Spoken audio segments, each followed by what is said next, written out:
Hi there, this is Christophe together with Justine on our podcast. So what's the topic of today? I think today we're going to talk about how people in the industry of helping and healing tend to not know that when they decide to do this career, that they have to be 50% business person. Mm. So they come in and they're amazing healers before they even train, and they're so good at helping people. And then once they get out to do it, it kind of dawns on them that half of the work that we do is actually getting clients in the door. It's being seen, it's promoting ourselves, it's doing all of the yucky stuff. I don't find it yucky, but most people do.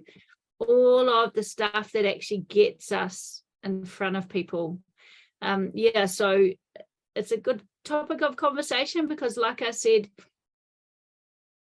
people don't seem to let people know prior to trainings that half of our job is actually in promotion and business. We get pretty good at it pretty fast if we stick to it, but it is something that I know a lot of people in our industry or helping and healing industry struggle with. Isn't this a general problem globally? I mean, I'm located in Europe, you're in New Zealand. If I talk to my students, I kind of see the same problems you have, isn't it?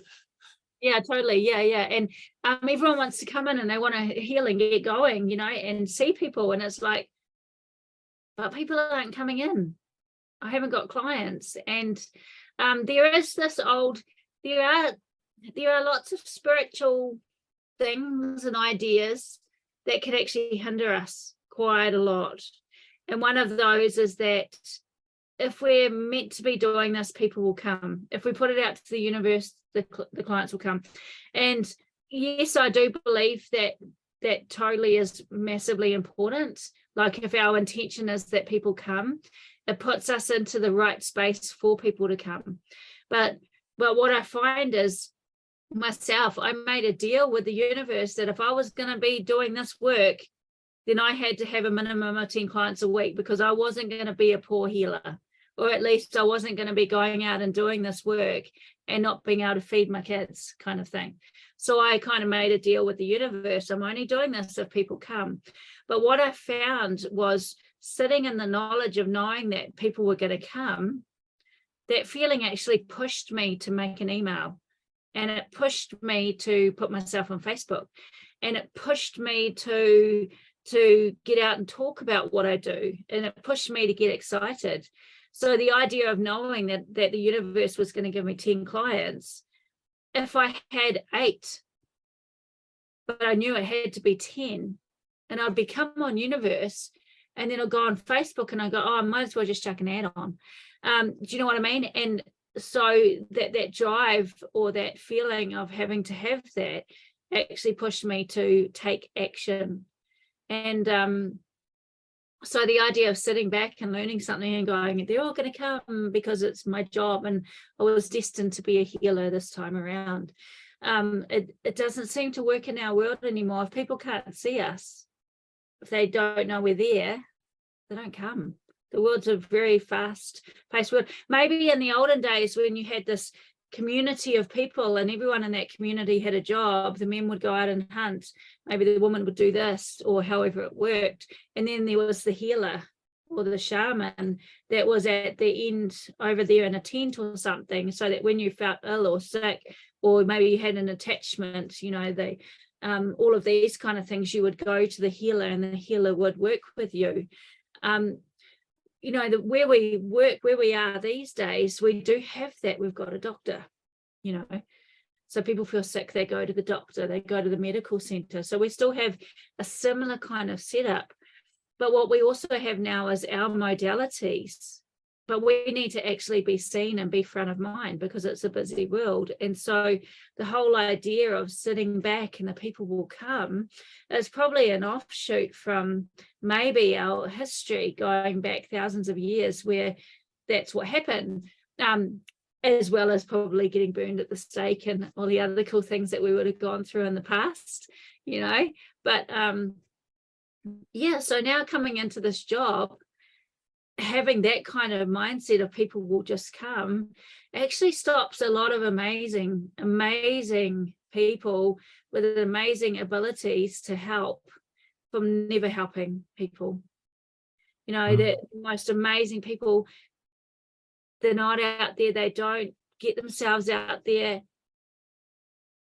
In other words, they don't see people, and there's all those people out there that need help and healing, and they just don't get it, because half of our job is being seen. It's education, it's advertising, it's getting ourselves out there and doing it for the people that need us, not for ourselves. You know what I mean? And do you There's think, people that need us. Yeah. do you think great therapists know how to sell? No, most of them don't. I think like, and I mean, I'm not even saying it, it's pretty much a fact that most people that I know and they're helping and healing are the most incredibly generous, beautiful, creative, arty people that live not in their bodies very often. They're out in space, in trance, doing all this beautiful stuff. But for a lot of them, the minds aren't even made to sit down and do all this hard yakka, creating this and doing that.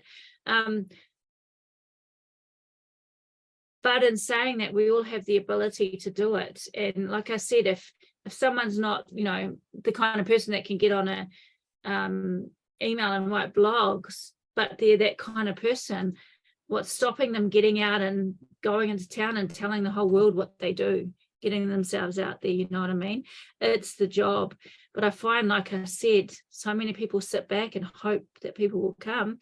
And when people don't come, they value their ability and what they do. And they go, well, I mustn't be any good. So like you said, I'm going to go do another training, or I'm going to wait for something else outside of myself, like the next training or the next thing. And maybe if I put that up and say I do that, then people will come. When in actual fact, people come to us for us. Do you know what I mean? People come to you, Christophe, for Christophe. They come to me for me. Yep, we do offer hypnotherapy and techniques and stuff, but at the end of the day, what people are wanting is that connection. And people need to see us to feel that. I live in a town where there's quite a few hypnotherapists, and I trained them. Does that mean everybody comes to me? Hell no. People, like, there's therapists here with more clients than me, because they're not coming to me for what I've done, they're coming to me for me. And so or they're coming to them for them, if that makes sense. So knowing that, you know, half of our job is being seen and getting ourselves out there, advertising, talking, doing, you know, what we need to do so that people know that we're here. I think the biggest mistake, especially spiritual oriented therapists make, is the limited belief that they can't sell. They just don't know how. So when I talk to people and when I advise them to start telling stories to people, why they got into the business, who they helped, why they helped, or why the intervention helped, what they did, how, for who. Telling stories is easy for our kinds of spiritual therapists. We love to tell stories. And once people, or as a therapist, once you realize it, and once you start communicate with your own origin story, or with great outcomes that people have, then they're not selling anymore. They're just telling their story. And people start to know you. They kind of are interested. and they don't, people just don't want to be sold. People want to buy. That's a big difference. And once you start telling your story on Facebook, on your website, on your blog, the what you do, the how you do it, the why you do it, for who it is meant to be, who you are, etc., then suddenly I see those wonderful therapists, they shift their mind and they just communicate, tell the stories, not knowing that they're planting seeds. And if they continue to do that, then they start selling at a very natural way. But that's not selling, that's just communicating their core beliefs. And you and a colleague of you even have created a company around that, helping other therapists. Tell me a little bit what you do with Vicky. Oh yeah, so we do. So we create content for people. And like you said, it is important that we put our own personal mark. Like what you were saying about telling a story is so important. And telling a story in business is not just telling you, it's who you are. It's even your down to your colors, right, Christophe? Like the colors that you put in your branding and representing you and your story, where you came from, what you represent, what you're into, creating this connection with the people that you're working with.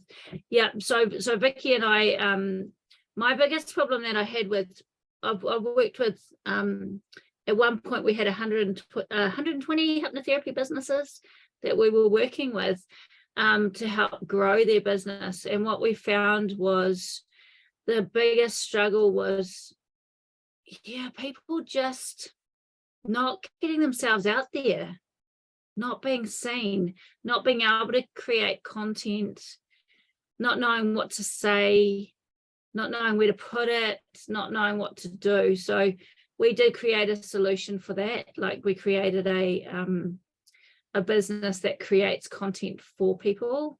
So we create the emails, the blogs, the Canva posts and stuff. But even though we create content for people, we really do push that people make it their own. Because like you're saying, and like we were saying before, people, they do want hypnotherapy, like they look up a hypnotherapist, but when they choose to work with you, they're choosing you for who you are and what you represent, which is where we're coming into the stories that you tell, the branding that you have, especially like you said, the stories that you share about clients, who you work with, what you do. It's just so important in our business. Like people might go and buy a TV, and they might be wanting a certain brand of TV, and they'll go into the shop, they're wanting that TV, and they're gonna, look at it and check it out. With us, what people are wanting is connection. They're wanting to connect with someone that they believe, by looking at that person and hearing and listening and seeing that person, that person, they can trust them, that they can relate to that person, and they believe that person is going to help them feel safe with them, and creating a page and a website and a Facebook page and all of these things with us on it, with our photo, with our story, with our content, our blogs, our emails, our TikToks, and all of these things that are going on. What we're actually doing is creating, we were talking about connection in last posts, but creating connection with people, creating, like you said about creating a story. When they listen to our stories, they're creating a story in their mind as they listen to what's going to happen if they come and see us. The hypnosis is already happening when they're listening and reading our stuff. They might read a blog about how hypnosis can help anxiety, and what are they doing in their mind? They're already creating a story in their mind about how hypnosis has helped them if they come and see us. So again, it's all around connection, right? Throughout history, people have always told stories. So let us give a quick example of how therapists can use this idea. Now, for example, you're a therapist, Justine. Why did you choose this? Why did you become a hypnotherapist? I became a hypnotherapist because it works. Because it works. And did you have your own experience? I didn't have my own experience myself personally, but what I did was I spent a lot of time around people doing things for trauma, PTSD, doing therapies and mainstream things that didn't work. So I was seeing in firsthand people, victims of abuse and stuff, not being helped, even to the point that they were being hurt. So they were coming out of sessions of different modalities in a worse space. And these were friends and family. And I was just sitting there thinking, there has to be a better way, because this is not healing. Like, the stuff that I was seeing is not healing anybody. It's causing major problems. So my journey, being a spiritual person, was looking at what does help. And that's what led me to the journey of hypnosis, hypnotherapy, now the trauma-informed therapy, and the spirituality, and even the psychedelics. It's like, my journey was working with finding ways to actually get people to change very quickly and to move forward and not have to ever relive trauma and stuff, which is what people are being made to do. So yeah, that's my story. Just pause for a moment. So I asked you a question, why you started it. So first, you were already doing some work as a therapist, but it wasn't helping those people who had specific needs. Yeah. Then you knew what wasn't working. So I guess a lot of person can identify with this, and suddenly they had an insight and took a training or realized something which did do the work, correct?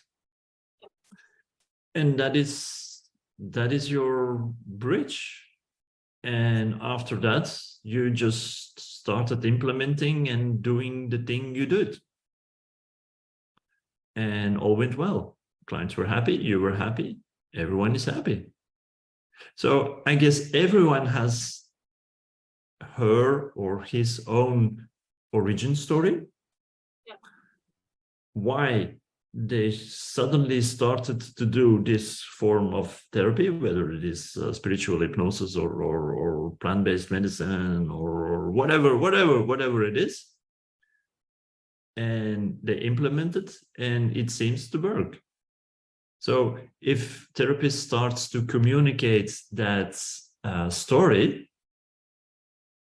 people will get to know you, like you, trust you, and come to you. Is this selling? Yes, it is. Is this informing? Yes, it is. But it's not hardcore. It's just communicating who you are. And I think more therapists should do this and communicate on the social media and on their digital platforms. Totally, 100%. 100%. What a cool topic to talk about today, Christophe. It's a big takeaway. You're a therapist, at least some of the listeners will be a big percentage. You know what? So I've got a challenge. Yeah. I have a challenge for our listeners. I challenge any of our listeners that are listening to us, if you make an origin story, share it with Christophe and I, and we will jump on your platform and we'll like it. Whether it be TikTok, we'll follow you, YouTube, we'll find you, and we will like and comment on your story. So if you listen to this podcast and you go out and do your origin story and share it with us, you can share it on the link where, however you're listening, we will find you, and we will, as long as you give us the details, and we'll get in there and listen and give you a high five for it. What do you reckon, Christophe? Absolutely. They can put it on the YouTube channel. They can reach out to us. Absolutely. I think it's